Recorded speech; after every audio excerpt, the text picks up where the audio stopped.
What's going on, JFK? What's going on for our Rock? Reggie Anderson here. Vote for Anderson, man, for president this December 5th. That's this Friday from 8 a.m. to 7 p.m. Few things here. First and foremost, this is my apology video, right? I'm reaching out to everybody. What I did is I went online, you've seen it, and I started putting up did you know questions and stuff up there, right? I put that up there for a reason,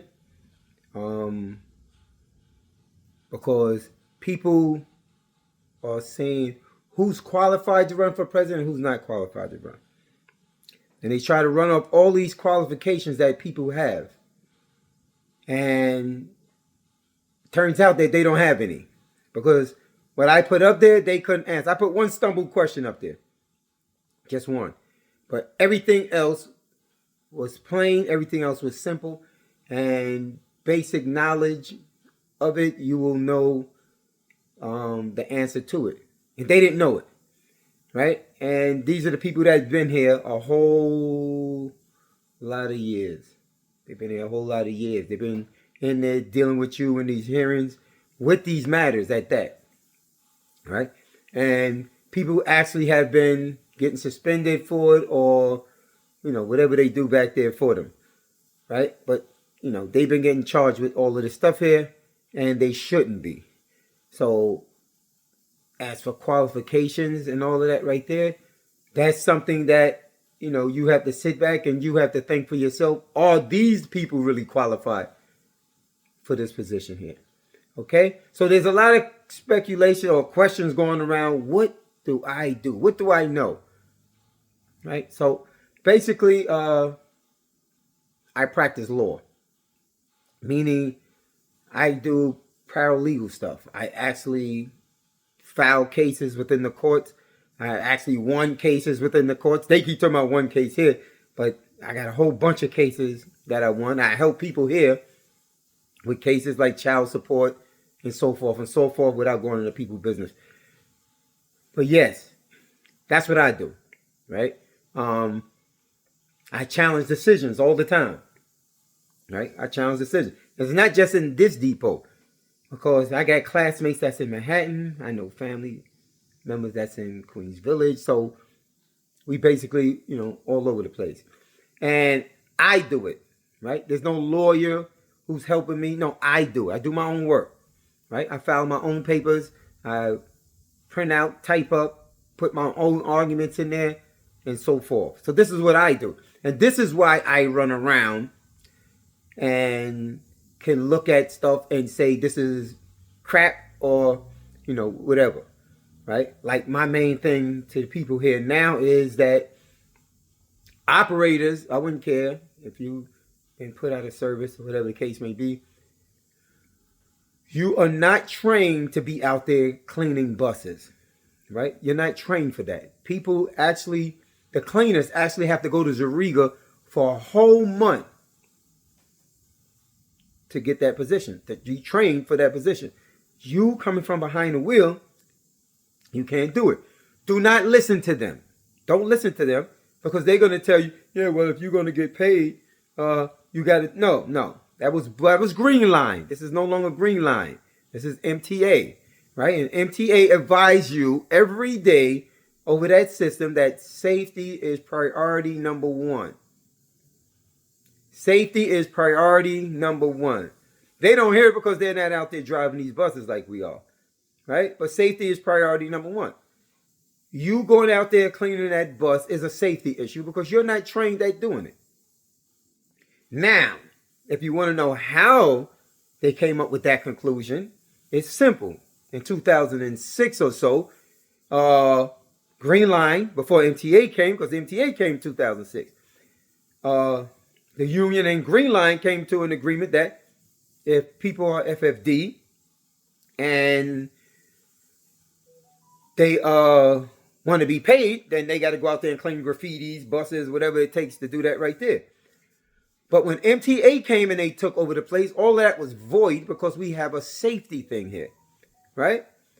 These people don't know nothing about it is because they just listen and obey. They hear and obey. They don't challenge anything that goes on here. And you have a right to challenge it. Me, I challenge it, right? So you basically want to see the rule that says this right here and where the rule came from, along with other stuff that I put up there that they didn't run to. My stumble one was the 10-minute grace period, right? I figured that somebody would come back and say, no, it ain't 10 minutes. It's 5 minutes. Or, no. Everybody just went and ran off with a pull-out time and all that other stuff right there without researching, without looking, or anything. But it is a 5 minutes grace period. And the grace period is 5 minutes itself, not 6 minutes. Because if you go to 6 minutes, you're late 6 minutes. If you do it 5 minutes, 4:59, 4 minutes, 59 seconds, boom, you're good. But once it hits the 6 minute mark, or the 5:59, but once it hit the 6 minute mark, you are late. This is stuff people should know, right? I mean, if we here to represent the members and so forth, then we should know this information.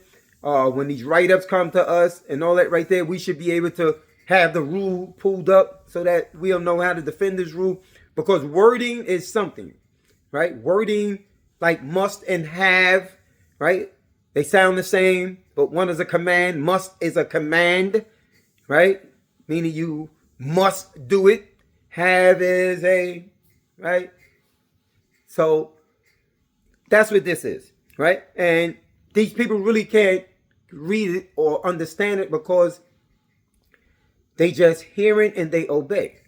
Now, we have a big thing going on here right now. Everybody knows what's going on now, but they talking about with giving people double punishment for something. And before I go to that punishment, let me explain something to you real quick. Anybody that was out there cleaning those buses, if you was out there cleaning those buses, that was a punishment because that's not your job. And if that was a punishment that you received going out there to clean those buses, you go to that hearing, you can't get nothing else because it's double jeopardy. You're being penalized twice for the same thing and you can't do it. Okay? I plan on doing something big about that. Right? I plan on doing something big about that right there, amongst other things. Right? So what is change going to be? Let me explain to you what change is. Change is the way we've been conducting business, right? First and foremost, this is what we really need to get rid of. This is what we really need to get rid of, right? We really need to get rid of the people that's been here for 1,000 years, 26, 27, whatever it is, right? We need to get rid of these people here from controlling this union office. We have people here that are more than qualified to operate this union, right? And not just say, I'm getting off the bus, I'm going to have a seat. I'm running because I qualify. And when I mean I qualify to run for president and to reconstruct the union, right? So that this union will run way better than it is now. So that this union here, when people see it, you won't have hearings running around like that because all of this made up stuff will come to an end. That's one. All the made up stuff will come to an end. We won't have to put up with that made up stuff. Made up stuff is something like padding, right? Taking your days off, right? Where you off Saturday and Sunday and you say, you know what? I'm going to take this Monday off with it. And then you do it next week again. And then they say, yo, you got a pattern of taking these days off right here. Right? And I guarantee you, because I told somebody to do it already and he did it. You go in the back and you say, oh, I didn't know that. Let me see the rule to that. This is something the union should be doing. The union should be doing. Right? I didn't know that that was a rule. Let me see the rule. And when he asked the question, it said it was an unwritten rule. You know what an unwritten rule is, right? It's not a rule, right? I wouldn't let them slide with that at all. And the reason why I wouldn't let them slide with that is because somebody's stealing time. And you know what happens if you steal time? Right. So somebody's stealing time. And what I mean by they stealing time, somebody is actually sitting there watching who's connecting days off on MTA time and being paid for it. So this here is, one, it's harassment. Two, it's intimidation because it's not a rule. And you calling me back there to say you've been connecting your days or whatever the case may be. You're trying to intimidate me with something that's not even a rule. And you know it's not a rule. So don't do that. The union should not sit there and be like, yeah, we can't. No. That's not a rule. Can you show me the rule? And so forth. This is what representation is. Representation is you not going back here to defend yourself. This is why you pay your dues. You pay your dues so that you can have representation right here. Everything we do here should not have to go to arbitration. If we was to just follow the rules on how MTA laid them out, then it will be okay. But here's the problem with this. MTA sets out rules. And then it comes down to the superintendents. You know what they do? They make up their own rule. Right? That light right there you went through was amber. It was a yellow light. Show me the rule where I can't go through a yellow light. Right? One person told me before any part of the bus go through a red light. So if I'm driving an articulate bus and I go through the green, half the bus turned yellow, and at the end it turned red, I'm in violation for running. You see what I'm saying? They make up their own stuff. And this here is to intimidate you, to place fear in you, and so forth. We should not have to go through this. We should not have to live through this stuff right here. We're already going through enough, right? But our union has not been fighting for us, right? And my thing is, what I keep saying about stop putting these same people inside there is because they will carry on the same behavior as the last one. So we need to revamp the whole union. This is what we need to do. We have people that are qualified here. I just was talking to a brother the other day, and my man was a sharp steward at his last union for like 6 years. Right? So he has the qualifications for it. But you know what they do when they come here? They see what's going on and they try to just live their life and let me just get away from this. No, this is what we need here. This is what we need. But we need people who are going to accept and fall in line as to the way it should be run. Not the two-man buddy system thing, right? And I want the whole union, all the members to be involved in this. I need the members to be involved in it. And this is why I keep telling people about this change is coming, because I want to give the union back to the people. I want us to have to report to you, right? Because nobody's reporting to us. Anybody know when the contract is coming? Anybody know if it's signed? Anybody know what the delay is? Nobody knows anything, right? Well, we don't need that right there. This is what we don't need. And we don't need this all over again. And this is what's going to happen if we keep allowing the same group of people to come in and do it now, right? So as for qualifications and all that, I meet every bit of it. Here's my thing. I want to open this union up for training for everybody, right? Especially for the young people that's coming in, you know, the next in coming. You want these people to come in, know how to run their union and so forth, right? And lead us, you know, to a better place. So basically, I don't want to stay as the president right here like everybody else want to do. Everybody else want to come here and make it a bed and live there. No, that's not what I want to do. I just want everybody to get here, get on the same page, and stop the stuff that we're going through. You know the stuff we're going through. Everybody's out campaigning right now, right? There's a big issue going on right now. There's a real big issue going on right now. And all they did was text the message out or told everybody what's going on. Yo, this is what's happening. If you get caught A, B, and C, they doubled the penalty on this. Not one person sat back and said, no, we ain't accepting that. You have not provided us with the resources for us to do A, B, and C yet. Nobody has done that. They just take it and they agree on it. We do not have to agree on this right here. That's why I keep telling you, we have court systems. We have places where we can challenge these administrative decisions and make the court order them to do what we need them to do, All right? Because we have these rights. But people don't know this right here because they don't know. They don't know. I know. I know how to do it. I've done it. All right? Stop listening to people that's running around here with that, oh yeah, he know, ask him. Oh yeah, he know, ask him. A whole bunch of y'all ran into me already. A whole bunch of y'all. I showed you stuff that totally different from what these people tell you. I showed it to you. I showed you that you don't have to tell them you got a speeding ticket. I showed you that already. It doesn't say you have to tell them you got it. It says if you're convicted of it. And the reason why you have to be convicted of it is because it becomes prejudicial. If I come in today and I say, oh man, I was on Nassau Expressway and the police gave me a ticket.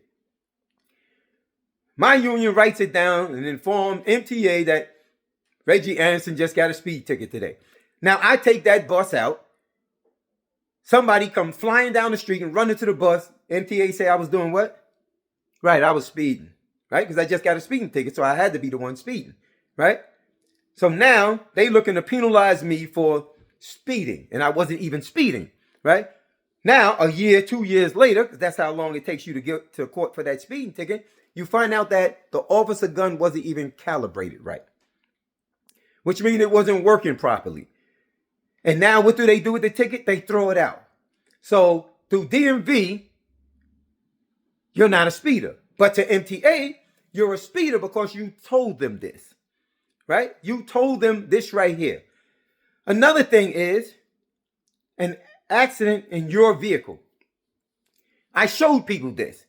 Right? So it's not like I'm just telling you this or telling you like they told me. Ask him, he been here 25 years. Ask him, he been here 30 years. Ask him, he been here 35 years. You know they own your license. No. I show you proof of it, right? I show you the proof of what it says to you. And it tells you if you're involved in an accident or type as set forth in 509A. So anytime you read something and it tells you as set forth somewhere, that's where the rule is. Right? So you want to take that down. I wouldn't even read any further. Because if you're involved in an accident as set forth in 509A, in this particular case, I'm going to 509A. I don't care what the rest say. Because 509A is going to tell me what the rest of the rule is. Right? But it says if you're involved in an accident or type as set forth in 509A. And this is 19A law. And you fail to report the accident in 5 days, you get 5 days suspension. Well, that's the part they go about.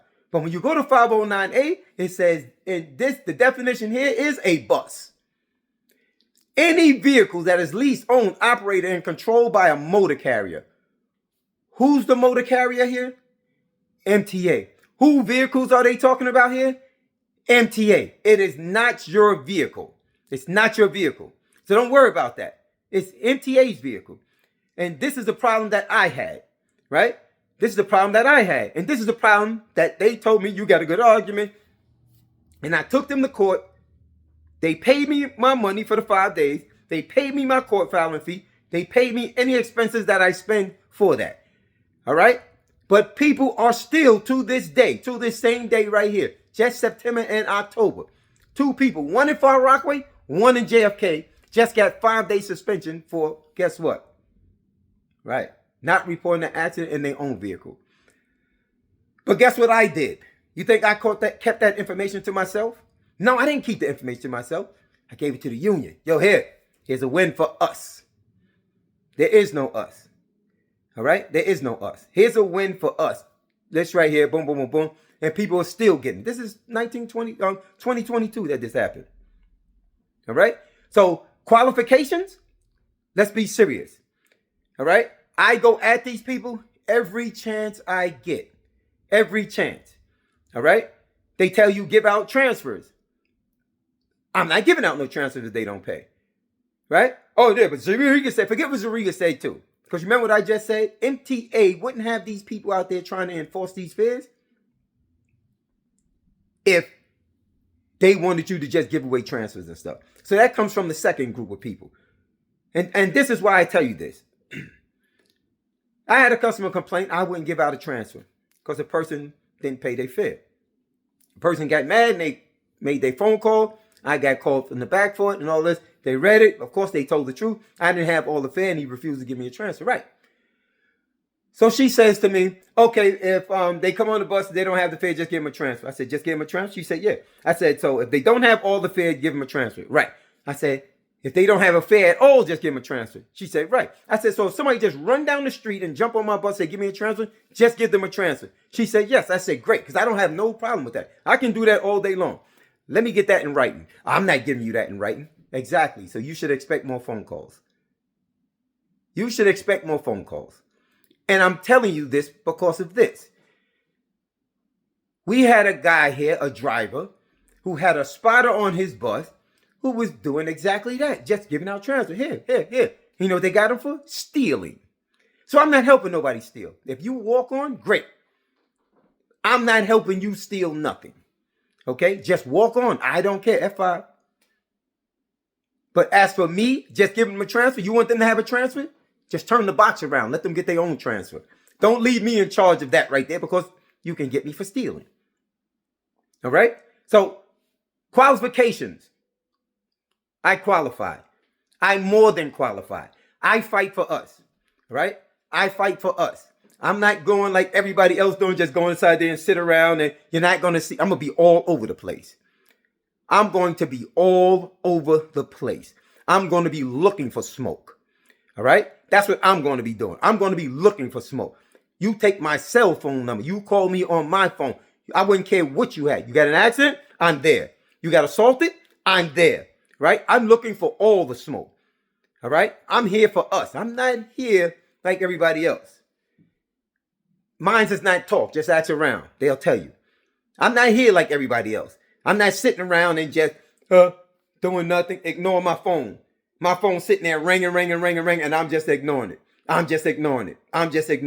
And you standing outside the door. Yo, why you ain't answering the phone? Well, I was about to call you back. No, we ain't doing none of that. We're not doing none of that. Of course, let's be serious. 900 people. I got to look after 900 people, right? Me and my crew, 900 people we got, right? We're going to set this up in a way that you will always get somebody. You will always get somebody, right? Call. Let's see what we can do. Accidents. Call. Let's see what we can do. You see what I'm saying? Our job here is to save your job. That's what you would pay us for. I'm here for the union. I'm here for the members. I'm here to change the whole way they are doing business here because the way they are doing business is not the way a union works. I've been to a union. A lot of people here have been to other unions. You want to know something? Those people that's been here for all that long time, congratulations to them. Good attendance. One union. Maybe just one job. Never did anything else before. All right? Listen what I'm telling you. December 5th, you come out, you vote. You vote for change. You vote for Anderson. You vote for Zuma. You vote for Silver. I want the people in the shop in JFK. The people in the shop in JFK. I want you guys to vote for Mike Sauter. Mike would be surprised that I'm saying this. Right? They would be surprised that I'm saying vote for Mike Sauter. But I'm going to tell you why I'm telling people to vote for Mike Sauter. I talked to Mike. Mike is not a pleasant guy to talk to. Right? It can be worked on. But Mike is not a pleasant guy to talk. But you know one thing about Mike? He's straightforward. Right? The guy that he's running with is a straight liar. He's a straight liar. He actually asked me a question. Tried to say I said something. I had to stop him. Because I'm not letting you run off with that lie. Right? And his thing said, what he said is that I said, I'm for the drivers. I don't care about the shop. Not before. Not he heard. But in the conversation that we're talking right now with about 15 other people in the room. The man said that and tried to say it and move fast along so that he can go later on and say, you heard what he said, right? No, I stopped him. Stop. Because you just tried to run a train past me with that slick stuff right there. When did I say I'm for the drivers and forget about the shop? Oh, you just said, I just said that? Stop. I went around the whole room. Not one person heard that. Not one person. So you would figure that that was straightened out already, right? That was over. You wouldn't hear that no more. No, he's still running around saying it. He's still running around with that same foolishness. All right? He's still doing it. So we don't need a liar around us who's going to go and just lie on people for whatever reason. We don't know. So vote for Mike Sauter. Mike Sauter been doing good in the shop. Of course, he's a little rough on them. He don't take no bull crap from them. But they say, this is what they say. This isn't what I say. He gets the job done. So vote for Sauter. All right? Another big shout out. I want to give another big shout out. Mike Hennessy. Mike Hennessy is a retiree. Green Line. Mike Hennessy actually send out invites to come over to the Green Line page so that he can sit us down and members over there can ask us questions. You know, what are our plans and what we plan to do and so forth, right? Which would be fair, right? Because right now, y'all know how the retirees working right now.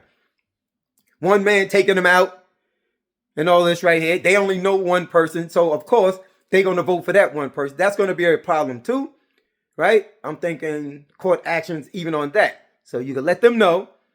I'm thinking of court actions on that. And the reason why is if you have 50 to 75 retirees coming out to vote right off the bat for this one person that they only know, that means everybody else has to catch up with automatically 75 before we even start the race. It's not right. It's not fair. And I will, eventually do something about that. But Mike Hennessy, great guy. He wanted to give up that chance. He wanted to give up that opportunity. But of course, you got those. You have those. Joey Boy is one of them who just retired, who's not going through anything like the retirees is going through, right? A guy who was a Carlisi fan when he was running and hated Jose is running around now loving Jose. You've seen it. You know what it is. All right? So it's people like that we don't even want around us, right? Because they here to disturb us. Hennessy, at least he was open-minded and he was willing to sit down and hear what is what.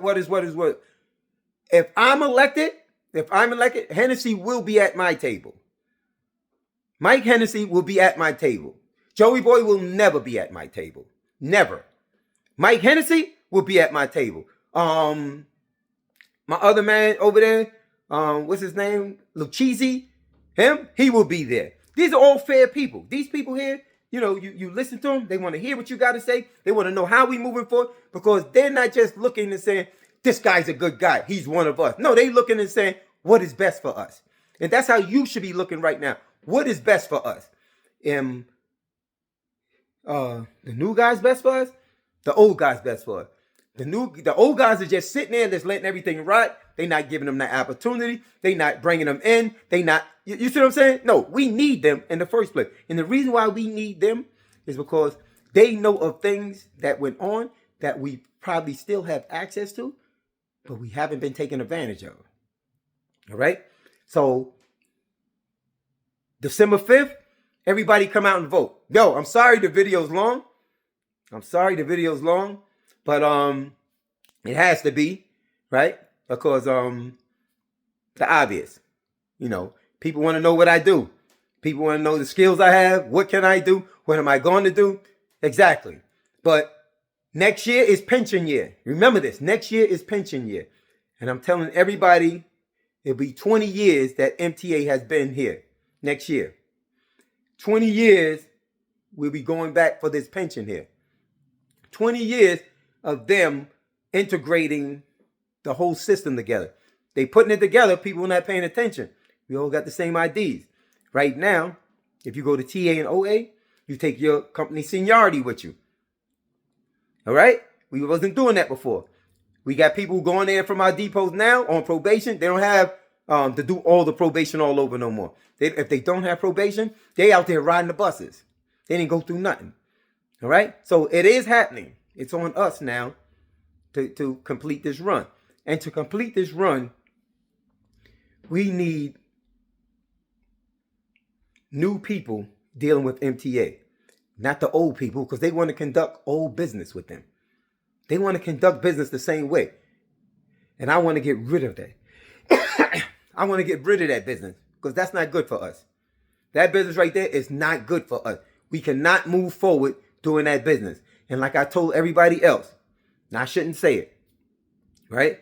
But I think this pension coming up is going to be something big to move the senior guys out, right? Give them a deal that they will take, they will be pleased with, and move them out like that. And then we can move forward and doing better.